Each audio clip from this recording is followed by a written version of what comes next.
Get out the insurance cards, get out the co-pays. The office is open, my friends, as this video is brought to you by drroto.com.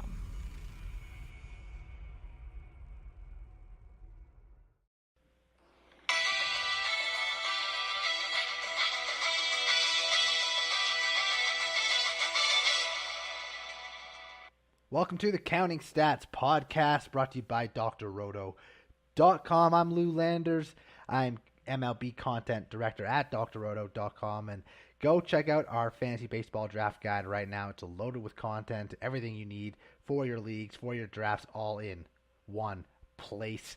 So last time I spoke to you all, there was a bunch of moves, signings, and trades made in Major League Baseball. And although we're still waiting for guys like Freddie Freeman, Carlos Correa, Trevor Story, Nicholas Castellanos, hell, Kenley Jansen, for that matter, to sign, there's been a lot more moves since we last spoke. Let's start with a big one. Oakland A's trading Matt Olsen to the Atlanta Braves in a nice trade for the Braves, basically announcing they're not going to be retaining Freddie Freeman. Sad day, I guess, for some Braves fans for that moment. Freeman, of course, a mainstay there, helped them win a World Series a year ago. But overall, Freeman 5 years older than Olsen and was going to cost them a ton of money, whereas they were able to use prospects to get in Matt Olsen and really didn't give up any prospects that are can't miss, at least in my opinion. Olsen is in his prime. He's an elite power bat, and he's joining a loaded Braves lineup in a great hitter's park.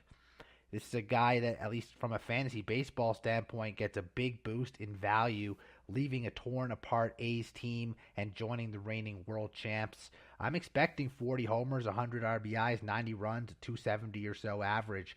Really nice move for the Braves, who've also extended Matt Olsen.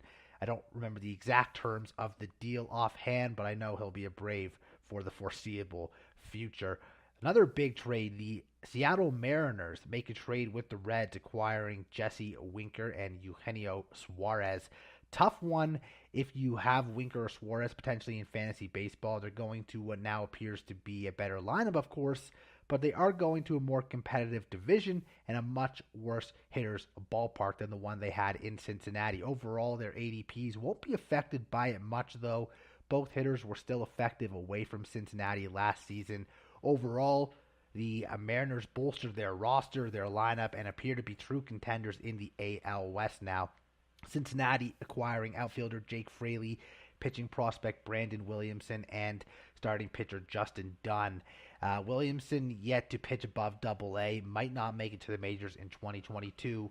Dunn, he could find himself in a Reds opening day rotation, though. Fraley likely to be an everyday outfielder for Cincinnati, something he probably wouldn't have been in Seattle. And the upgrade to ballparks will surely help him too. Of the three players, Fraley, the one worth drafting in fantasy baseball, and should see a rise in his ADP as well. Brewers, they signed outfielder Andrew McCutchen, and it's really a nice deal for both sides. The Brewers wanted to add a bat, and although they missed out on Nelson Cruz, who ended up in Washington, they do get Kutch. And no, he's not what he once was, but he still has great on-base skills, hits left-handed pitching very well, should hit towards the top of the lineup because of his on-base skills, and that should lead to plenty of runs. He was going near the reserve rounds of your fantasy drafts prior to signing. Expect him to move up 2 to 3 rounds in his ADP following this news. The New York Yankees re-signed first baseman Anthony Rizzo. They couldn't make the trade for Olsen. They appear to be out on the Freddie Freeman sweepstakes, so this made the most sense. Rizzo is a former MVP candidate, former All-Star. He has not been the same hitter that he once was prior to the start of 2020. With that being said, though, he still makes a lot of contact. He does not strike out. Excellent plate discipline, and is a great defensive first baseman, Gold Glover, in fact. His lefty bat fits in perfectly with the Yankees' right-handed heavy lineup and, of course, the short porch in Yankee Stadium. He's going to be hitting between some elite hitters as well. The landing spot for him is about the best we could have hoped for from fantasy baseball perspective as well. The signing basically means Luke Voit out of a job. unless the Yankees now trade him, which has been speculated dating back to last season. Would be surprised if Voit was a New York Yankee when the season begins. Another big trade, the Toronto Blue Jays get A's third baseman Matt Chapman, and the A's rebuild certainly continuing here. Chapman, a Gold Glove third baseman, lots of power, but he has seen his batting average drop drastically over the past couple seasons. Considering the Jays really needed a third baseman, they had a gaping hole there. I'm not sure they could have found a better player based on who was available and at the cost that it was for them to get Chapman. They were linked to Jose Ramirez. Cleveland asking far too much from the Toronto Blue Jays. In this case, they didn't have to give up much, and they fill a huge hole, as I mentioned. Chapman goes from a horrible ballpark and lineup in Oakland to a great ballpark and arguably the best lineup in Major League Baseball. Might hit 7th in this lineup as opposed to the middle in Oakland, but he's going to see a lot more pitches to hit. He's going to have a ton of opportunity to drive guys in. This move is a boost to his value in every sense of the word. The Chicago Cubs signed Japanese outfielder Seiya Suzuki, and the Japanese star finally finds a home. Cubs not expected to be that team, but yet here we are. Unlike many Japanese-born players, Suzuki is not coming to Major League Baseball late in his career. He's only 27 years old, and he's coming off a 2021 season that was very impressive, slashing .317, .433, .639 with 38 home runs in 533 plate appearances. He has tremendous upside for the Cubs and for you in fantasy, but we can't ignore the risk because, as history has shown us in the past, there are very few position players that come over from Japan to Major League Baseball and have success. We really only have Ichiro, Hideki Matsui, and Shohei Ohtani as proof that they can succeed coming over to the USA. Those guys have, of course, really flourished. People do expect Suzuki to do so as well. Outfielder, first baseman, DH Kyle Schwarber. He was linked to the Jays. He was linked to the Red Sox. But he goes to the Philadelphia Phillies, and it's a great get here by the Phillies. Schwarber had an unbelievable season last year and has proven to be one of the elite power bats in Major League Baseball. The addition of the NLDH is really what allowed this deal to happen. Phillies lineup is loaded to begin with. Now they add Kyle Schwarber, which not only helps him, of course, but certainly the entire Phillies lineup. Chances are Schwarber's going to hit maybe second in front of Bryce Harper or fourth behind Harper and Real Muto and in front of Hoskins. That's a very scary proposition for opposing pitchers. The Phillies do a great job bringing in Schwarber, really strengthening their lineup overall. And they have a chance to contend in a very competitive AL or NL East, I should say. Of course, the Braves are great. The Mets have made lots of moves themselves, but Phillies trying to stay right there with them.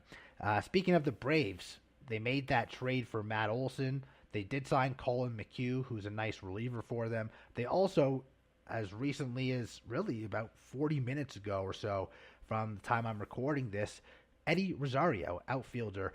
Nice move for them. He was a quality bat for them. He really shined down the stretch in Atlanta after being traded there at last year's trade deadline from the Cleveland, then Indians, now Guardians. Rosario gets to hit in a great ballpark in Atlanta. There's tons of talent around him. He could be a 20 to 25 homer, 8 to 12 stolen base type of bat.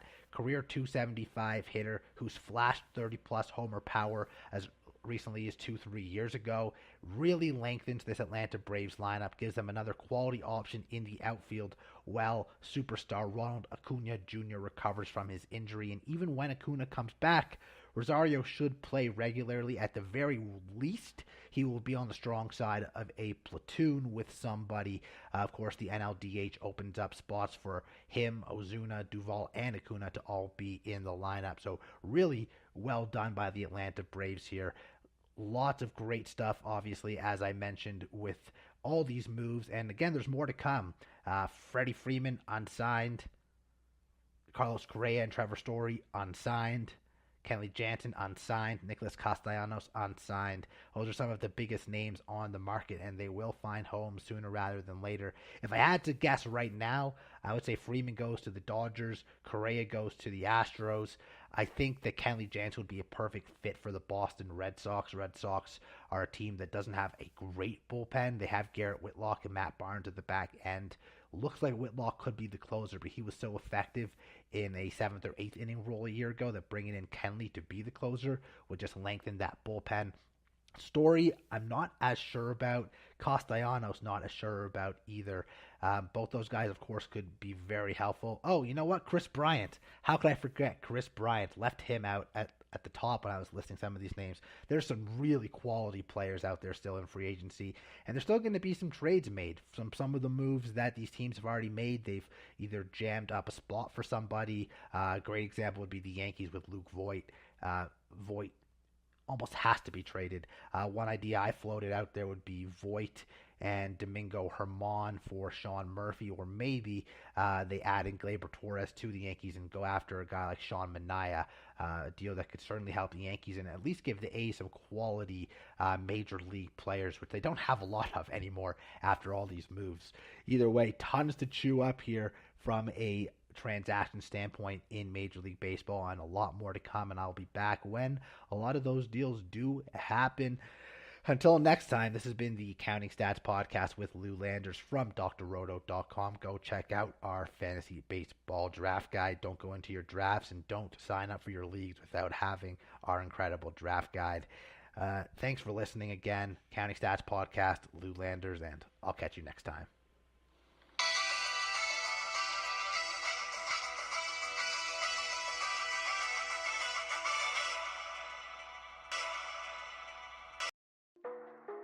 Thanks for stopping by the office. Get your fantasy prescription by subscribing to the channel and checking out drroto.com.